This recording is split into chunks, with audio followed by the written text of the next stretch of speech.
Bismillahirrahmanirrahim. Assalamualaikum warahmatullahi wabarakatuh. Perkenalkan, nama saya Syifa Sarah dari Regu Dahlia 1 kelas 5 PKPD. Saya akan mempresentasikan sedikit tentang sejarah kepermukaan dunia yang saya ketahui. Nah, tentu kakak sudah tidak asing dengan nama Baden-Powell, di mana nama tersebut merupakan sapaan akrab Bapak Pandu Sedunia yang lahir pada tanggal 22 Februari 1857. Ayahnya bernama Domain Baden-Powell, seorang profesor geometri di Universitas Oxford. Pada tanggal 30 Juli 1920 merupakan tahun yang sangat berpengaruh dalam sejarah pramuka, di mana untuk pertama kalinya diadakan jambore di dunia. Adapun daftar jambore yang telah dilaksanakan adalah Jambore Dunia 1 tahun 1920 di Inggris, Jambore Dunia 2 tahun 1924 di Denmark, Jambore Dunia 3 tahun 1929 di Inggris, Jambore Dunia keempat tahun 1933 di Hungaria, Jambore Dunia kelima tahun 1937 di Belanda, dan Jambore Dunia ke-6 tahun 1947 berlokasi di Prancis. Selanjutnya tentang sejarah kepramukaan Indonesia. Bahwa pramuka Indonesia adalah Sri Sultan Hamengkubuwono IX. Sejarah pramuka di Indonesia lahir pada tahun 1961, di mana pada saat yang sama para pejuang kemerdekaan Indonesia ikut mendirikan gerakan kepanduan yang bertujuan membentuk manusia Indonesia yang baik dan menjadi kader pergerakan nasional.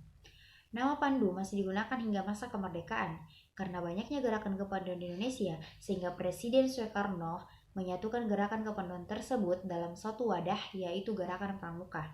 Keputusan ini ditetapkan melalui Keputusan Presiden nomor 238 tahun 1961 tentang Gerakan Pramuka yang pada tanggal 20 Mei 1961 ditandatangani oleh PJS. Salah satu materi dalam pramuka adalah materi pioneering. Pioneering dalam bahasa Inggris adalah salah satu teknik pembuatan dalam penggunaan peralatan tongkat dan tali yang dirangkai menjadi sebuah model suatu objek seperti bangunan kreatif, tandu, menara kaki 3, menara kaki 4, dan masih banyak lagi. Dalam materi pioneering itu terdapat sampul. Nah, sampul ini adalah hubungan antara tali dengan tali, sedangkan ikatan merupakan hubungan antara tali dengan benda lain, seperti tali yang diikat dengan tongkat, dengan kayu, dan sebagainya. Adapun manfaat pioneering, diantaranya 1. Memupuk rasa kebersamaan, kekompakan, dan kerjasama yang baik antara teman pramuka. Yang kedua, dapat diterapkan pada saat genting maupun sebagai P3K atau pertolongan pertama pada saat kecelakaan. Yang ketiga, memproyeksi pemikiran peserta dalam merancang suatu objek sebenarnya atau bukan model.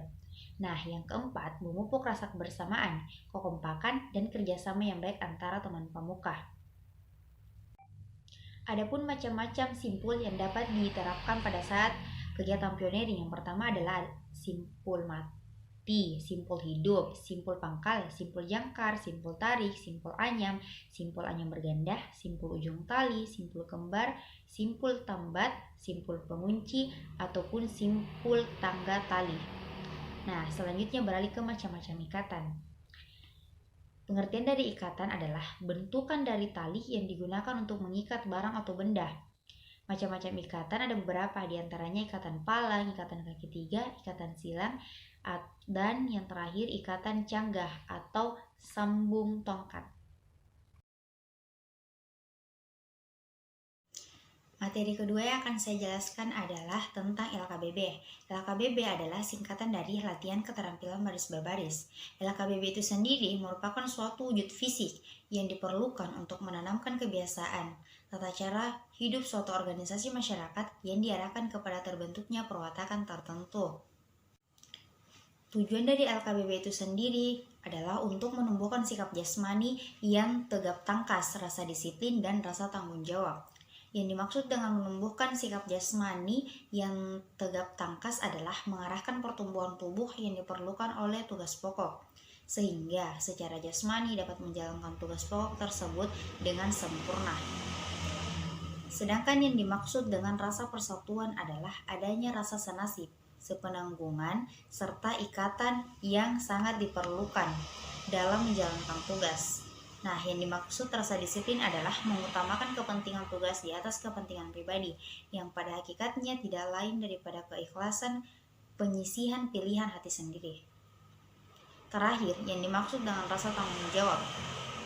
Rasa tanggung jawab itu merupakan keberanian untuk bertindak yang mengandung risiko terhadap dirinya, tetapi menguntungkan tugas atau sebaliknya tidak mudah melakukan tindakan-tindakan yang dapat merugikan.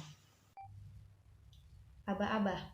Aba-aba adalah suatu perintah yang diberikan oleh seseorang pemimpin kepada yang dipimpin untuk dilaksanakannya pada waktu secara serentak maupun berturut-turut. Nah, macam-macam aba-aba terbagi lagi menjadi 3. Yang pertama yaitu aba-aba petunjuk, aba-aba peringatan, dan aba-aba penyederhanaan.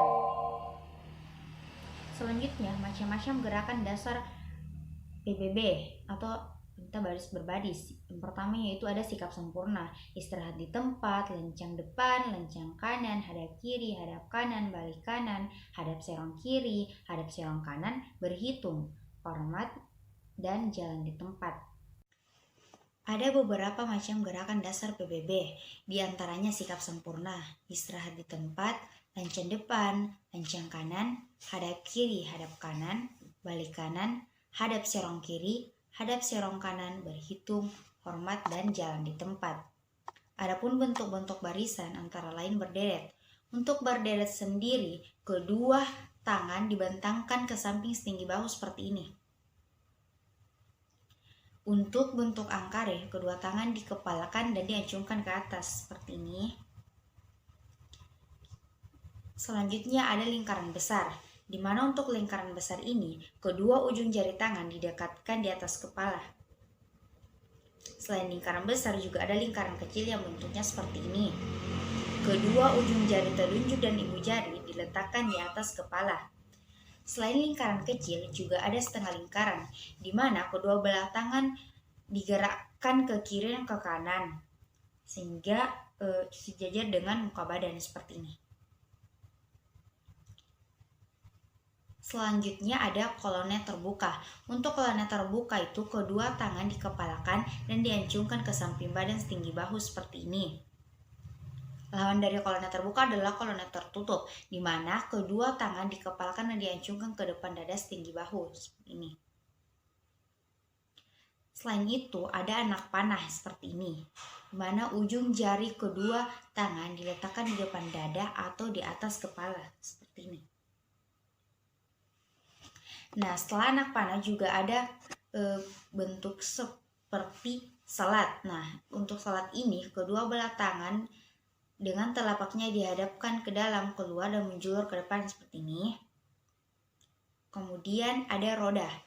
Untuk roda ini kedua belah tangan dikepalkan dan disilang ke depan dada seperti ini. Selanjutnya ada perlombaan. Untuk perlombaan, kedua tangan dikepal dan harus menjulur ke depan seperti ini. Untuk berbanja, tangan diacungkan miring di atas dada seperti ini.